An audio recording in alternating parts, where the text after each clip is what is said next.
Cada lunes nos acompaña en el estudio Javier Cepeda y hoy no es la excepción. ¿Cómo estás, Javier? Bienvenido, buen día. Mis queridísimas amigas y a todo el auditorio, excelente lunes e inicio de semana para todos ustedes, última semana del mes de febrero. Así es, a disfrutarla. Muchísimas gracias por acompañarnos con este tema tan interesante que me parece el costo de la economía informal. ¿A qué te refieres con eso? Difícilmente nos metemos a estos temas y no solamente a nivel empresarial, sino las personas que todos los días de a pie estamos viviendo, incluso en muchos casos hasta sufriendo el costo de la economía informal. Y es un tema que tendríamos que empezar a darle una mayor fuerza como ciudadanos, como mexicanos, porque realmente es un costo muy elevado el mantener a la economía informal en el país. Vámonos en un contexto muy simple. Hoy por hoy, en promedio, el 55% de las pymes, el 55% de las empresas en México se encuentran en la informalidad. Y esto genera delicadas consecuencias negativas para el sector, para las familias, para la economía. O sea, imagínense que del 100% de las empresas en nuestro país, el 55%, o sea, más de la mitad, se encuentran en un proceso de la informalidad. Y esto podríamos atacarlo en diferentes aristas, el tema de la competitividad, el tema social, el tema económico, el tema familiar, o sea, el tema empresarial, pero hoy vamos a tratar de hacerlo solamente en los aspectos no menos o más importantes, pero sí uno de los relevantes. Hoy por hoy, la economía informal a México le cuesta en promedio el 30% del Producto Interno Bruto. O sea, esto significa que en promedio a la economía de nuestro país le cuesta mantener la economía informal en México. Ahora, si nos vamos a ciertos datos y ciertas cifras, en México sabemos que hay poco más de 5 millones de unidades económicas. Identificar que el 55% se encuentra en la informalidad es un contexto un tanto delicado. Ahora, a las empresas que estamos en la formalidad nos representa una pérdida en promedio de hasta el 30% de las oportunidades de venta. Quiere decir que las empresas y las economías informales le están restando, le están quitando a la economía formal un promedio del 30% de su participación en el mercado. Y esto, lógicamente, es una grave pérdida, sobre todo si consideramos que no hay un suelo parejo, como en muchas ocasiones se dice. Oye, Javier, ¿a qué se deberá o a qué consideras tú que haya tantas empresas? Porque es una gran cantidad lo que me estás mencionando, el 55% está en informalidad. ¿Por qué consideras que estén así y no migren a la parte formal? Son muchos aspectos, son muchas aristas. Desde hace algunos años se ha venido mencionando que solamente es el tema de la regulación en México, el tema de la formación, el tema de la capacitación, el tema de los impuestos elevados. Sin embargo, creo que también esto es un tema de cultura. Es un tema de cultura general, es un tema de aprender y de conocer, que incluso yo me atrevería a decir, y será tema para otra ocasión, el estar en la informalidad me cuesta más caro que estar en la formalidad.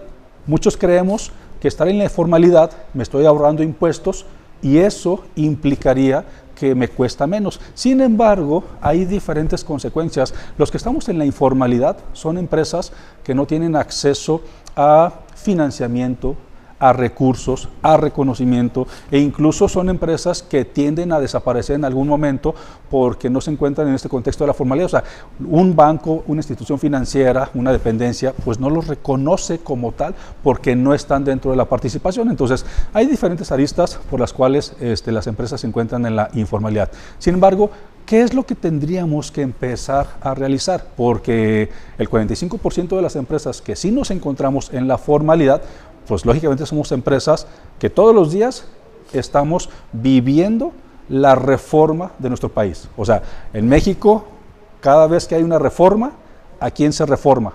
A las empresas formales.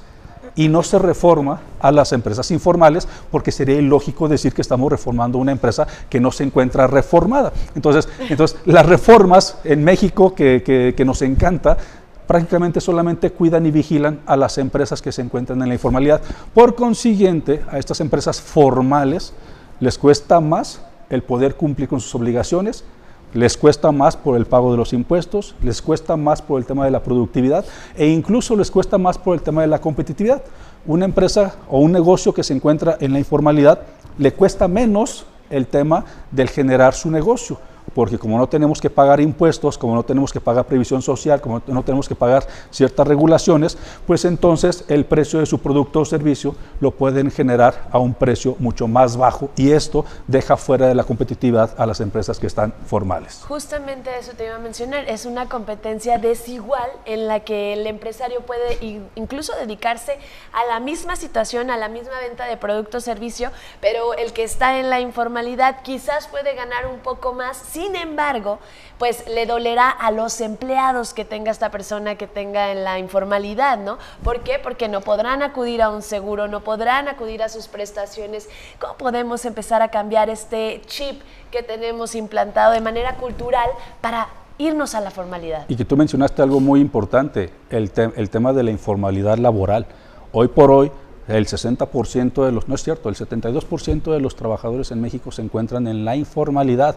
¿Esto qué quiere decir? Que trabajan para una empresa en donde no se respetan a lo mejor el contexto de los salarios mínimos, de la previsión social, no tienes acceso a derecho a una vivienda digna, y hoy por hoy que se está tratando de hablar con el tema de la vivienda a nivel nacional, no tienes acceso a diferentes condiciones que en las empresas formales sí tienes, y además pues no tienes una regulación que te permita el cuidarte y protegerte. Entonces, ¿cómo hacerlo? Tendríamos que partir incluso desde una política pública en el que se regule el contexto de la informalidad. ¿A qué me refiero? Desde los municipios, los estados y en la federación tendríamos que trabajar con una estructura, con una reforma que regule todo este contexto. O sea, si nosotros salimos en cualquier ciudad, municipio, vamos a observar negocios, comercios abiertos que regularmente el municipio no está cuidando, no está vigilando, que tenga los mínimos requisitos establecidos. Ejemplo, que esté dado de alta ante la Secretaría de Hacienda, que esté dado de alta ante el Seguro Social, que los trabajadores que estén laborando ahí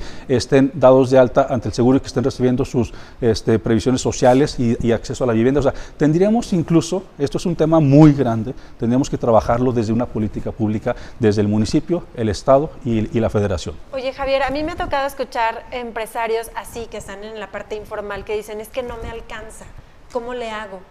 Yo sí quiero dar de alta a mis empleados, yo sí quiero ofrecer, pero no tengo el dinero suficiente. ¿Cuál sería tu recomendación en este caso? Tenemos que irnos de manera paulatina, o sea, si también le decimos a un negocio informal, trasládate 100% a la formalidad en una sola exhibición, la vamos a matar. Lo que tenemos que hacer es ir llevando ese proceso de manera gradual. Si tienes 10 trabajadores, pues entonces vamos registrando 2 o 3 en el Seguro Social y después paulatinamente vamos a ir registrando a los demás.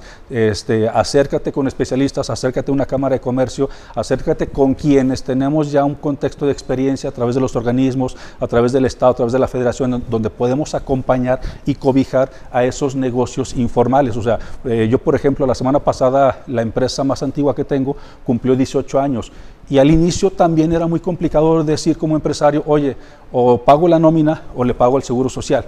Pero hoy por hoy, después de 18 años, me doy cuenta que me sale mucho más barato estar en la formalidad y este tipo de empresas que tenemos experiencia y quienes representamos, por ejemplo, a los organismos a través de la Confederación de Cámaras de Comercio, en mi caso, podemos apoyar y podemos formar, podemos acompañar a estos empresarios que probablemente no quieran estar en la formalidad, simplemente que no hemos visto cómo trasladarnos paulatinamente y generar ese desarrollo y ese crecimiento para nuestras empresas. Es que tal vez no es que no quieran, es que existe desinformación de cómo hacerlo y de los beneficios que esto les traería. ¿Cuál sería el primer paso para acercarte a la formalidad? Miren, a lo mejor si no tenemos mucho conocimiento porque los empresarios somos todólogos, pero no somos especialistas en todo. Entonces, la primera recomendación es acérquense a su cámara de comercio. Hay 258 cámaras de comercio en todo el país.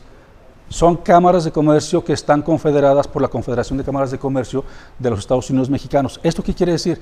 Que en ese contexto de los organismos de las cámaras puedes acercarte y puedes encontrar formación, capacitación, acompañamiento, pero sobre todo experiencia de empresarios que ya hemos recorrido el caminito y que podemos impulsar esa transición de manera gradual. Javier, de repente escuchamos tantas cosas que decimos, híjole, ¿cómo empiezo? ¿Qué es lo primero que tengo que hacer? Ok, ya sabemos que tenemos que acercarnos a las cámaras, ya sabemos ese primer paso que tenemos que dar. Sin embargo, ¿qué pasa con los que apenas van a iniciar y dicen, híjole, es que si tengo que hacer todo esto, entonces mejor me espero? ¿Hay algún freno en el que se tenga que poner o definitivamente, ok, sí ve, pero ve cómo debes de ir? Yo lo mencioné en mi primer libro, para emprendedores y empresarios. Tenemos que aprender antes de emprender. O sea, tenemos que acercarnos con personas que sean especialistas en diferentes áreas diferentes a la mía, que sean personas que me puedan acompañar. O sea, en pocas palabras, o sea, no estamos solos en el proceso de la formación de las empresas. Desgraciadamente en México llegará un momento en que si seguimos dejando que más empresas, que más negocios se vayan en la informalidad, esto va a generar un grave y delicado tema económico para el país. Y esto lo traigo hoy aquí con todos nuestros amigos de Noti13, precisamente porque año tras año se está ido incrementando el contexto de la informalidad en México. Totalmente de acuerdo contigo, Javier. Muchísimas gracias por la información que aquí nos presentas. Déjanos tus redes sociales, en donde pueden encontrarte. En todas las redes me localizan como @Javier Cepeda Oro. Para mí será un gusto poder platicar de todos los temas en el sector empresarial que refiere. @Javier Cepeda Oro. Muchísimas gracias por haber estado el día de hoy con nosotras. Te esperamos la próxima semana con más información. Con todo Gracias, gusto. Javier. Gracias. Muchas gracias. Y nosotros vamos a la pausa. No se despegue.